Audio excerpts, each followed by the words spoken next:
Bonjour et bienvenue au Maury Show.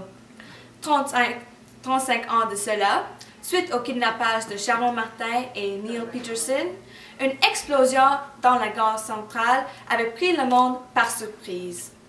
Nina Peterson, la femme de Steve Peterson, a été retrouvée morte dans sa maison. 2 ans plus tard, Sharon Martin, la blonde de Steve Peterson, et Neil Peterson, le fils de Steve Peterson, ont été kidnappés dans leur maison. Quelques jours plus tard, un homme nommé August Rommel Taggart, autrement connu sous le nom Renard, a été trouvé coupable des 2 crimes. Entre-temps, un autre homme nommé Ronald Thompson, convicté du meurtre de Nina Peterson, attendait la peine de mort. De retour, nous aurons Neil Peterson, Ronald Thompson et August Rommel Taggart. Nous sommes de retour avec M. Neil Peterson, Ronald Thompson et August Rommel Taggart. Merci de nous joindre. Merci de nous avoir. Donc, qu'est-ce qui est arrivé après l'incident? J'étais au mauvais place, au mauvais temps. J'ai raté mon vol, donc j'ai retourné au gare central où l'explosion a eu lieu. Après l'incident, le FBI m'a menotté et j'ai passé un cours où ils m'ont trouvé coupable et maintenant je suis en prison à vie. Mais moi, ils ont découvert que j'étais pas le meurtrier de Nina Peterson. Donc, comme j'étais avant sur la peine de mort, en ligne pour ça, je suis plus en ligne pour la peine de mort. Et après, maintenant, j'ai eu une autre chance à la vie, à ma liberté puis tout. Donc, c'est vraiment que j'ai reçu une vie. Et vous, M. Peterson? C'est sûr, après l'explosion, j'étais enfin libre. Alors, j'étais libre à reprendre et rétablir ma vie du mieux que je peux. J'ai récemment fini mon diplôme en loi et ça nous mène à aujourd'hui. Aussi, durant ce temps, il y avait beaucoup de la controverse avec la peine de mort, particulièrement lorsque M. Thompson était prévu d'être exécuté parce qu'il était convicté de la mort de Nina Peterson.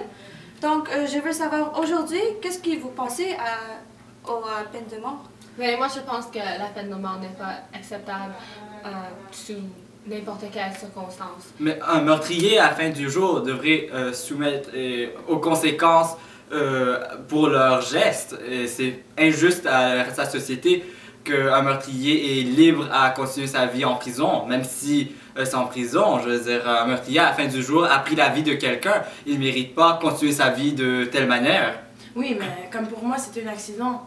Je n'étais pas vraiment le meurtrier de Nina. Et ici, l'explosion à la gare centrale... Si les enquêteurs font leur job et ils ont trouvé que toutes les évidences pointent à un coupable du meurtrier, un coupable étant le meurtrier, et il confesse étant le meurtrier, c'est injuste au niveau de la justice qu'ils sortent et recontinuent leur vie en prison. Je pense qu'à la fin du jour, c'est injuste à la famille de le ou la victime qu'il s'en passe avec presque les mains vides. Oui, mais pour moi, c'était un accident, donc ça se peut que pour une autre personne, c'est aussi un accident. Mais à la fin du jour, on a les enquêteurs dessus qui travaillent très fort et qui passent leur journée à résoudre ces crimes. Et je pense que le système de justice devrait faire son rôle en assurant la justice et l'égalité parmi le peuple, et la peine de mort devrait être quelque chose complètement acceptable dans ces circonstances-là. Ok, M. Peterson, ça va, merci pour votre opinion. On va aller à la prochaine question. Donc, est-ce que vous avez des regrets concernant l'incident qui est arrivé? J'ai certainement...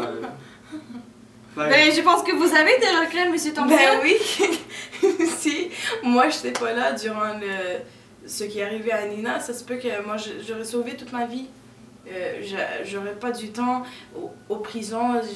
Tous ces problèmes qui me sont arrivés, ils ne seront pas arrivés. Mais en même temps, comme je sais que Neil était là, et puis moi, si moi, je n'étais pas venue, ça se peut que aussi Neil, lui aussi, il aurait perdu sa vie. Donc, c'est difficile. C'est difficile à dire, oui, je comprends. Vous, M. Peterson? Moi, j'ai pas grand regret. J'étais déjà assez chanceux de sauver la mort une fois. Mais c'est sûr que c'était un incident, effectivement. C'était pas nécessairement prévenable. je me tombe en tant que victime de la situation. Il n'y a pas grand que je pourrais changer du déroulement. Mais comme j'ai dit, j'étais aux mauvaises places, au mauvais temps. Et si je n'ai pas raté mon vol, je n'aurais pas être au gare centrale pendant cet incident et je ne serais pas en prison aujourd'hui. Ok, oui. Donc, finalement, comment cet incident a changé vos vies? C'est définitivement des événements très bouleversants, je veux dire, de toute manière très traumatisants. Néanmoins vite-il, on essaie de reprendre notre vie du mieux qu'on peut, mais ça demeure encore une grosse partie de mon enfance. Mais on essaie d'en sortir. Ben pour moi, c'est vraiment difficile d'avoir un emploi. Même si moi, j'étais toujours innocent, tous les employeurs, ils me disent, ben, ils regardent mon nom, là, puis c'est comme, ok, ben, lui, il a été convicté pour un meurtre et tout, donc c'est vraiment difficile. Après un événement comme ça, c'est presque impossible de changer toute ma vie dans une façon positive. Mais moi, j'ai perdu mon bras et maintenant, je suis en prison pendant le reste de ma vie. Donc, je vous remercie encore pour venir. Ça me fait plaisir. On a perdu tout notre temps.